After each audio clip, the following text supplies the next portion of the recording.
آیا حضرت محمد شیعه بود یا سنی؟ شیعه اثنا عشری.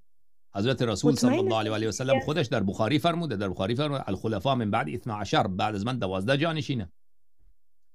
حضرت رسول صلی الله علیه و آله و سلم خلیفه خود را امام علی علیه السلام را تعیین کرده، 5 تن پاک را تعیین کرده، 12 امام را تعیین کرده. حضرت رسول الله صلی الله علیه و آله و سلم شیعه 12 امامی.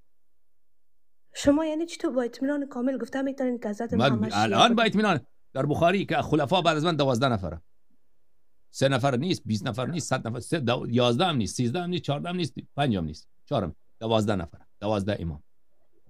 حضرت رسول صلی الله علیه و سلم همین الان نشانم علی ولی کل مؤمن من بعدی، بعد از من امام همگی امام علی علیه السلام. و این شیعه است یا سنی؟ تو من بگو. حضرت محمد صلی الله علیه و سلم گفته که باید یکتا پرست باشین، شیعه و سنی نیست. او یکتا پرستی جای خودش، یکتا پرستی جای خودش. آره یکتا پرستی جای خودش، 12 امامی بودن جای خودش، هر دوش درست. آره ولی حضرت محمد صلی الله علیه و سلم یکتا پرست بود. آره درسته. خب ما هم شیعیان هم یکتا پرستی میگه. ما چند تا میپرستیم مگه؟ خب درست است، ما یکتا پرست هستیم، تسنن هم یکتا پرست است. با شما چطور گفته میتونید که نه خب اونا آره باید 12 امام قبول بکنن. نه پیغمبر صلی الله علیه و سلم تنها که نگفته که فقط خدا را قبول بکن بعد هر کاری دلت میخواد بکن. اینا که نگفته. اگر خدا را قبول کردی بعد دلت دیگر هر کاری میخوای بکن. اون گفته خدا را هم قبول بکن، مرا هم قبول بکن، 12 امام علیهم السلام را هم قبول بکن. اینو گفته.